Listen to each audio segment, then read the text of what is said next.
बिस्मिल्लाह अर्रहमान अर्रहीम वस्सलातु वस्सलामु अला रसूलिहिल करीम व अला आलिहि व सहबिहि अजमाइन। जो भी बहन भाई बच्चे बच्चियाँ सुन रहे हैं सबको मेरी तरफ से ईद मुबारक हो।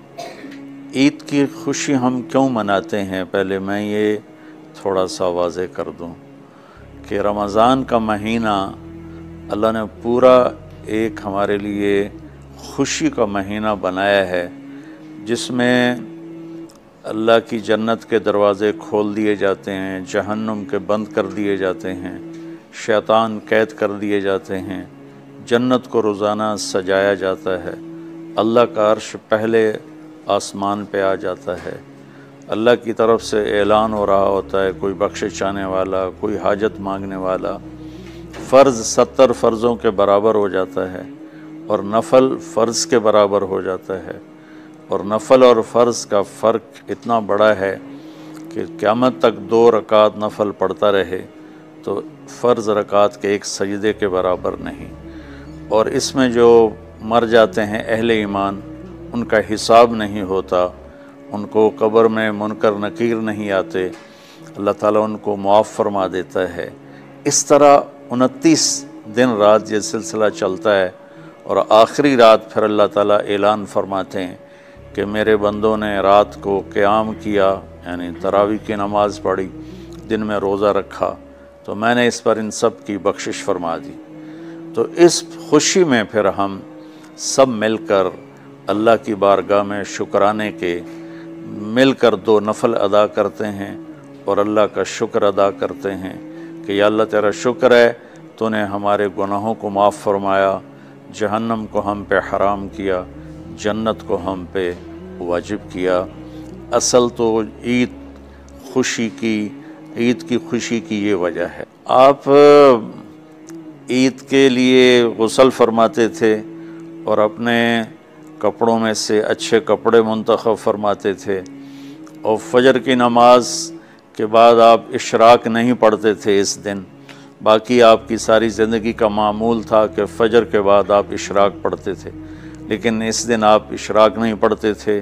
गुस्ल फरमा के फिर कुछ खा के, कोई मीठी चीज़, खजूर ही आम तौर पर होती थी, खजूर खा के फिर आप ईदगाह की तरफ तशरीफ़ ले जाते थे और पहले नमाज पढ़ाते थे, फिर खुतबा होता था, और उसके बाद जिस रास्ते से आप जाते थे उस रास्ते को छोड़कर फिर और रास्ते से घर वापस आते थे। फिर वफूद से मुलाकात करते थे, सरदारों से, सहाबा से मुलाकात करते थे, उसमें कुछ खानों का एहतमाम भी होता था। इस तरह एक आम रूटीन की ईद होती थी आपकी, मुलाकातें करना, खानों में जाना और अच्छे कपड़े पहनना, सबको खुशी से मिलना, ये ईद उल फितर पर आपका ये मामूल था। बाकी जो उदासियाँ हैं, डिप्रेशनें हैं, उसकी वजह आपस की मोहब्बतों का कम हो जाना है और दुनिया की ऐसी दौड़ जिसने अपने आप को भी भुला दिया है, और आपस की नफ़रतें हैं और आपस के बुग़्ज़, हसद हैं। इन मनफी जज्बों ने हमारी खुशियों को धुंधला दिया है, वरना रमज़ान का हर लम्हा खुशी के लिए है और ईद उसकी पीक है। और पूरी ज़िंदगी अल्लाह राज़ी हो रहा हो तो खुशी ही खुशी है। हमें अपने मुल्क से, अपनी नस्ल से आपस की नफ़रतें, हसद, बुग़्ज़ ये मिटाने होंगे, तब जाकर हमें हकीकी खुशियाँ हासिल होंगी। मैं इस ईद के खुशी के मौका पर अपनी कौम से हाथ जोड़ के अपील करूँगा कि झूठ बोलना छोड़ दें, धोखा देना छोड़ दें और जुल्म करना छोड़ दें। मजहबी नफ़रत ने हमें तबाह कर दिया, सियासी नफ़रत ने हमें तबाह कर दिया, सूबाई कौमी नफ़रत ने हमें तबाह कर दिया, आपस की रंजशों की नफ़रत ने हमें तबाह कर दिया।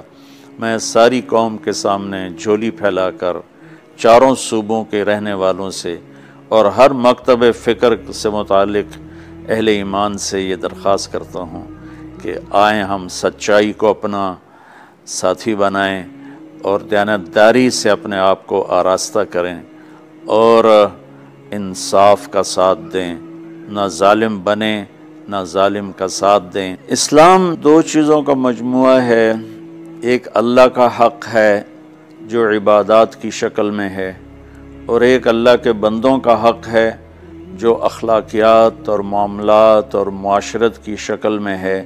یہ دونوں کمپلسری پیپر ہیں، دونوں لازمی پیپر ہیں، ان دونوں میں پاس ہونا ضروری ہے۔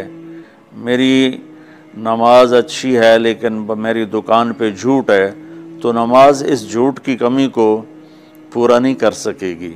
میری دکان پہ سچ ہے لیکن میں نماز نہیں پڑھتا تو میرا یہ سچ بولنا میرے نماز کی کمی کو پورا نہیں کر سکتا۔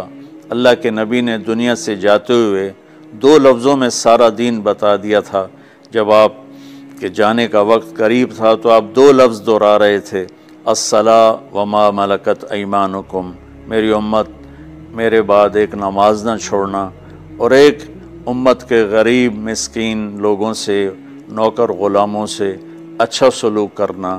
یہ 2 الگ الگ ڈیمانڈ ہیں۔ جیسے پانی پینے سے روٹی کی کمی پوری نہیں ہو سکتی اور روٹی کھانے سے پانی کی کمی پوری نہیں ہو سکتی، یہ دونوں الگ چیزیں ہیں۔ اخلاق کو عبادت کی کمی پر نہیں کر سکتی، اور عبادت کی کمی اخلاق کو اور اخلاق کی کمی کو عبادت پورا نہیں کر سکتی۔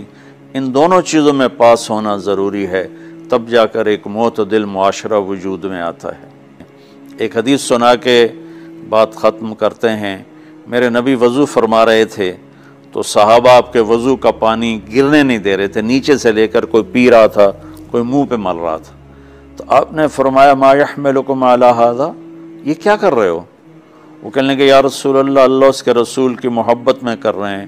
تو آپ نے فرمایا میں تمہیں بتاتا ہوں اللہ اس کے رسول سے محبت کرنے والا کون ہوتا ہے۔ فَلْيُسْتِقِ الْحَدِيثَ اِذَا حَدَّثَ، اللہ رسول سے محبت کرنے والا وہ ہوتا ہے جو ہمیشہ سچ بولتا ہے۔ فَلْيُؤَدِّ الْأَمَانَةَ اِذَا تُؤْمِنَ، جو ہمیشہ امانت داری سے کام لیتا ہے، کبھی دھوکہ فراڈ نہیں کرتا۔ فَلْيُحْسِنْ جِوَارَ مَنْ جَاوَرَهُ، اور جو ہمیشہ اپنے پڑوسیوں کے ساتھ اچھا سلوک کرتا ہے، پڑوسی اپنے ہوں، غیر ہوں، مسلم ہوں، نان مسلم ہوں، وہ ان کے ساتھ اچھا سلوک کرتا ہے۔ یہ 3 نشانیاں ہیں عشق رسول کی۔ یہ 3 باتیں میری قوم اپنا لے تو یہ اندھیرے اجالوں میں انشاءاللہ تبدیل ہو جائیں گی۔ دنیا کے لیے قانون ہے اللہ تعالیٰ کا کہ جس قوم میں انصاف، دیانتداری اور سچائی ہوگی انہیں اللہ عروج دے گا، وہ مسلم ہو یا نان مسلم ہو۔ اور جن ملکوں میں، قوموں میں بددیانتی ہوگی، ظلم ہوگا، جھوٹ ہوگا، وہ زوال کا شکار ہوں گی۔ ساری ویسٹرن دنیا تو لیڈ نہیں کر رہی، ہمارے جیسے ملک بھی ہیں جہاں یہ ساری چیزیں ہیں تو وہ ہماری طرح ہی ذلیل ہیں اور ہماری طرح ہی وہ خوار ہیں۔ چند ایک ملک ہیں جنہوں نے ان چیزوں کی رعایت کی ہے تو وہ اس وقت لیڈنگ رول میں ہیں اور لیڈنگ ماڈل میں ہیں۔ تو دنیا کے لحاظ سے تو یہ قانون ہے کہ سچائی، دیانتداری اور انصاف قوموں کو اونچا لے جائے گا۔ آخرت میں اللہ تعالیٰ نے اعلان کیا ان اللہ لا یغفر ان یشرک بہ ویغفر ما دون ذلک لمن یشاء۔ آخرت میں کامیابی کا آخری فیصلہ ایمان پہ ہوگا کہ اللہ تعالیٰ کا فرمان ہے میں شرک معاف نہیں کروں گا، اس کے علاوہ میں جسے چاہوں معاف کر دوں۔ تو ہماری 52 کے قریب اسلامی ریاستیں ہیں، وہ سب بری طرح اس زوال کا شکار ہیں، جس کی بنیادی وجہ یہ 3 ہے جس کو میں بار بار آپ کے سامنے دہرا رہا ہوں۔ السلام علیکم۔